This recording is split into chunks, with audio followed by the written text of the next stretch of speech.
भाइयों और बहनों, आप सभी को प्रभु यीशु मसीह के मधुर नाम में नमस्कार। सारा चैनल की जीवन की सहारा में आप सबका स्वागत है। अब पुराना वर्ष 2025 बीत गया है और हम नए वर्ष 2026 में प्रवेश कर चुके हैं। प्रभु की अनुग्रह और दया से हमें यह नया वर्ष देखने का अवसर मिला। इसके लिए हम पूरे हृदय से प्रभु का धन्यवाद करते हैं। बीते वर्ष में प्रभु ने हर परिस्थिति में हमारा मार्गदर्शन किया, हमारी रक्षा की और हमें संभाले रखा। मैं यही प्रार्थना करती हूँ कि यह नया वर्ष आप सभी के लिए मंगलमय, आनंदमय और आशीषों से भरा हुआ हो। प्रभु आपकी हर चाल के साथ चले, आपके घरों में शांति हो, आपके कार्यों में उन्नति हो और आप हर एक पल प्रभु की उपस्थिति में बने रहे। प्रभु का प्रेम, सामर्थ और कृपा पूरे वर्ष आप पर बनी रहे।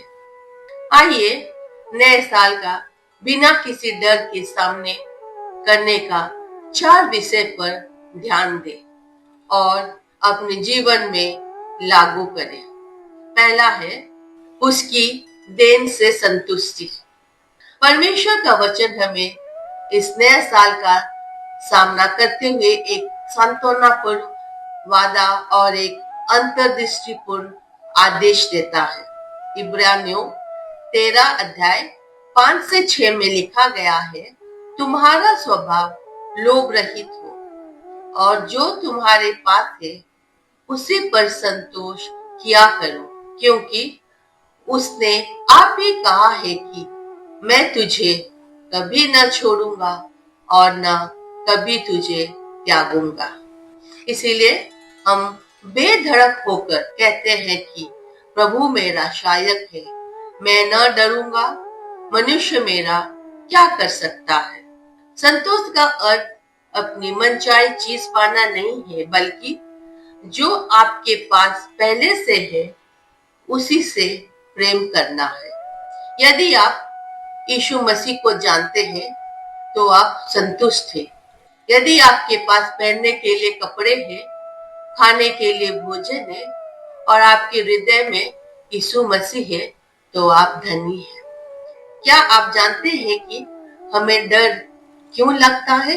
क्योंकि हमें लगता है कि हमारी या हमारे प्रियजनों की जरूरतें पूरी नहीं होगी, या हमें डर लगता है कि जिन चीजों से हम अपनी जरूरत पूरी कर रहे हैं वे हमसे छीन ली जाएगी।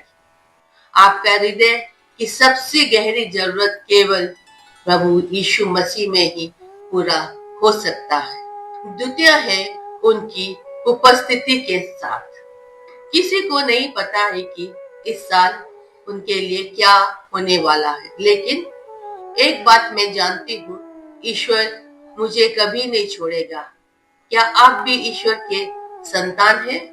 वो आपको भी कभी नहीं छोड़ेगा। आने वाले वर्ष में हमें डरने का एक और कारण क्या हो सकता है?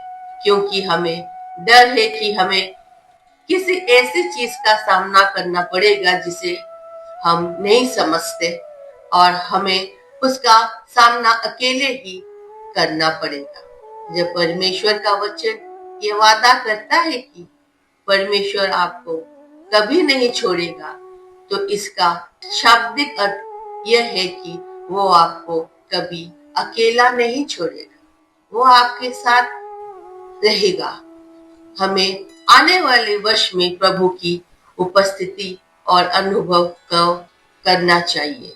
जब शैतान आकर आपके हृदय के द्वार पर दस्तक दे तो आप बस इतना कह सकते हैं, यीशु मुझे शक्ति दे सामना करने के लिए। तृतीय ये है कि उनके वादे पर भरोसा।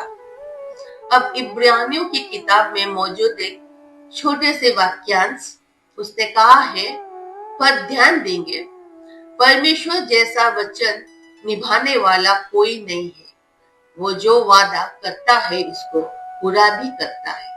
मत्ती 24:35 कहता है, आकाश और पृथ्वी टल जाएगा परंतु मेरी बात कभी न टलेगी। यह सर्वशक्तिमान, सर्वज्ञ और सर्वव्यापी परमेश्वर है। ये उसकी वादे का भरोसा है। इस वर्ष जब आप कहे, हे ईश्वर, मुझ में बिल्कुल भी शक्ति नहीं है, तो सर्वशक्तिमान ईश्वर उत्तर देंगे, मैं हमेशा तुम्हारे साथ हूँ। जब वो कहे, हे ईश्वर, मुझे आने वाली घटनाओं से डर लग रहा है, तो सर्वव्यापी ईश्वर कहेंगे, तुम मुझ पर निर्भर कर सकते हो। और जब आप कहे, हे ईश्वर, मुझे नहीं पता कि क्या करना है, तो सर्वज्ञ ईश्वर उत्तर देंगे, तुम मुझ पर भरोसा कर सकते हो। चौथी है उनकी सुरक्षा का सुकून।